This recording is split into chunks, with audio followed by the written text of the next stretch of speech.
नमस्कार। आज बात उस पड़ोसी देश की जो सिर्फ खुद नहीं जल रहा बल्कि भारत की सीमाओं तक आग फैलाने पर आमदा है।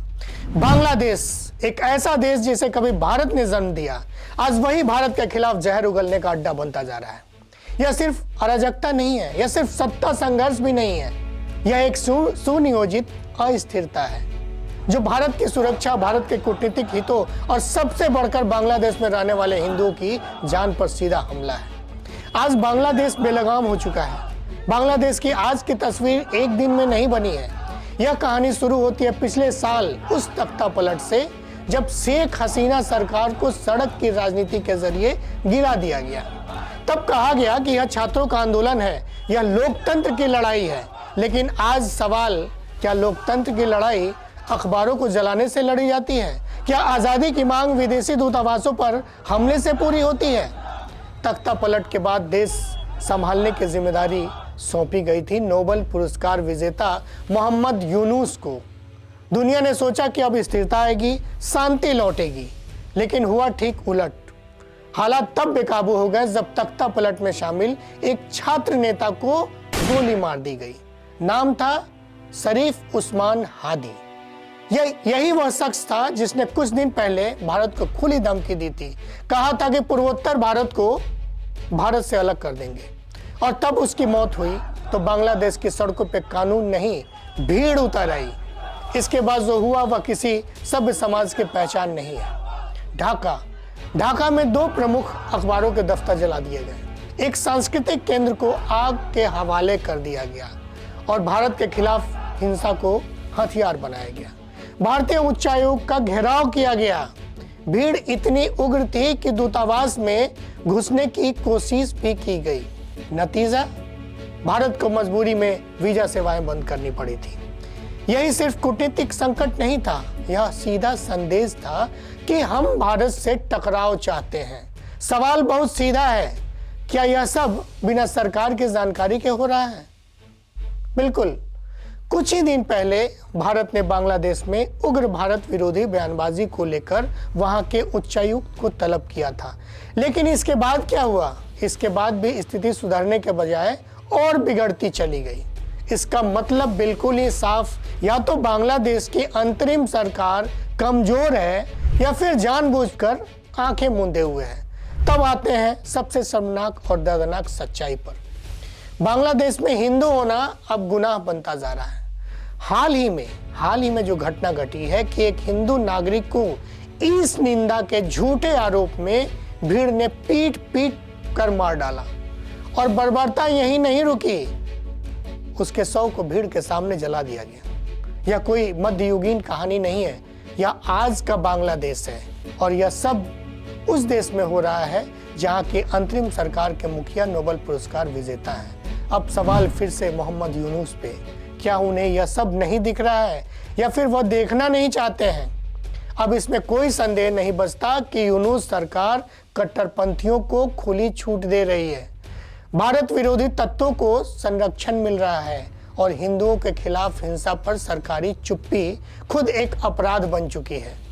यह सिर्फ बांग्लादेश की आंतरिक समस्या नहीं है। भारत के विदेश मंत्रालय की संसदीय समिति पहले ही चेतावनी दे चुकी है कि बांग्लादेश में कट्टरपंथी तत्वों के साथ पाकिस्तान और चीन तेजी से सक्रिय हो रहे हैं। पाकिस्तान जो भारत को सीधे नहीं घेर सकता, अब पड़ोसियों को मोहरा बना रहा है। चीन जो हर जगह अराजकता में अवसर खोजता है और बांग्लादेश इन दोनों के लिए सॉफ्ट टारगेट बनता जा रहा है।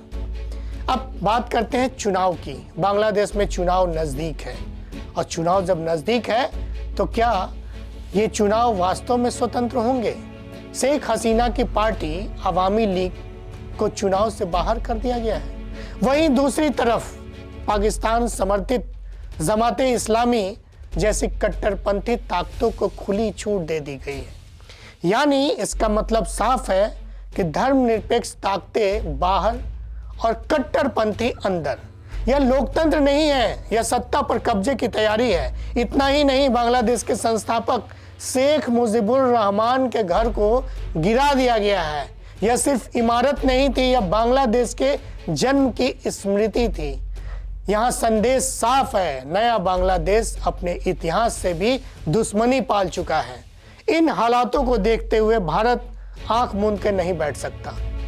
भारतीय सेना और सुरक्षा एजेंसियां पूरी तरह से सतर्क हो चुकी हैं। सीमाओं पर निगरानी बढ़ा दी गई है, हर गतिविधि पर नजर रखी जा रही है, क्योंकि यह सिर्फ एक पड़ोसी देश की अराजकता नहीं है, यह भारत की आंतरिक सुरक्षा से जुड़ा हुआ सवाल है।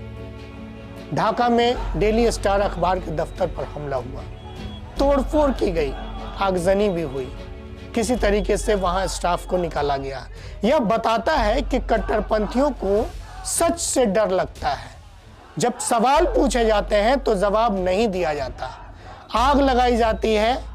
आज स्थिति बिल्कुल स्पष्ट है, बांग्लादेश अराजकता के रास्ते पर है, हिंदू असुरक्षित हैं, भारत विरोधी ताकतें बेलगाम हैं और अंतरिम सरकार या तो नाकाम है या मिलीभगत में है।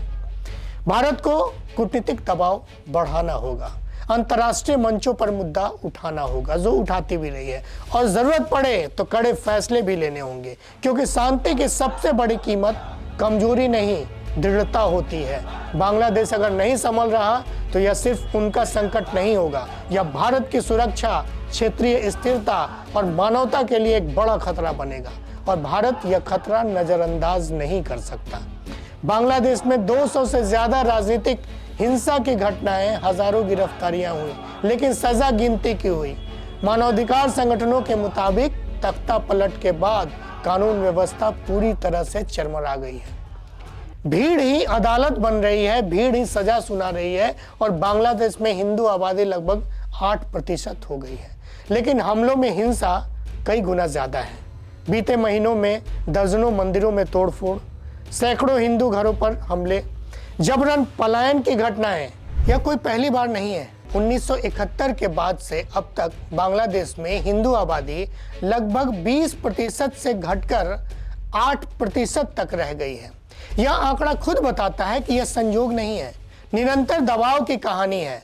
तख्ता पलट के बाद जिन ताकतों को सबसे ज्यादा फायदा हुआ, जमाते इस्लामी, कट्टरपंथी छात्र संगठन, धार्मिक भीड़ तंत्र, ये वही संगठन है जिन पर पहले हिंसा भड़काने, अल्पसंख्यकों पर हमले, भारत विरोधी साजिशों के आरोप लगते रहे। आज ये संगठन खुलेआम रैलियां कर रहे हैं और प्रशासन या तो नदारद है या मूकदर्शक। अब समझिए, यह गुस्सा नहीं है, यह नैरेटिव है।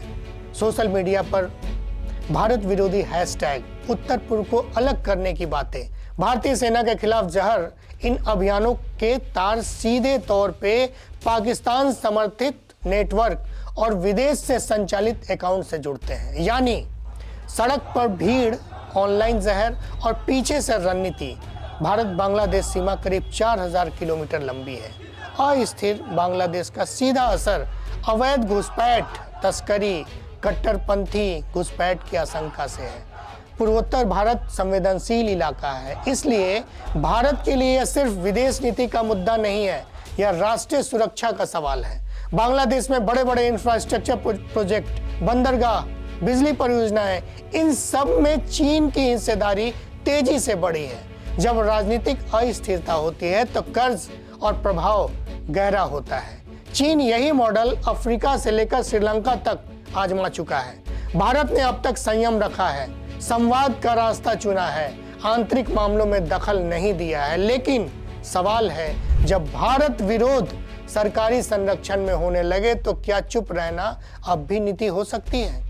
बांग्लादेश आज 3 मोर्चों पे टूट रहा है, आंतरिक अराजकता, धार्मिक कट्टरता, विदेशी दखल, और तीनों का असर सीधा भारत पर पड़ रहा है। अगर आज शक्ति नहीं दिखाई गई तो कल कीमत कहीं ज्यादा चुकानी पड़ेगी। नमस्कार, इजाजत दीजिए।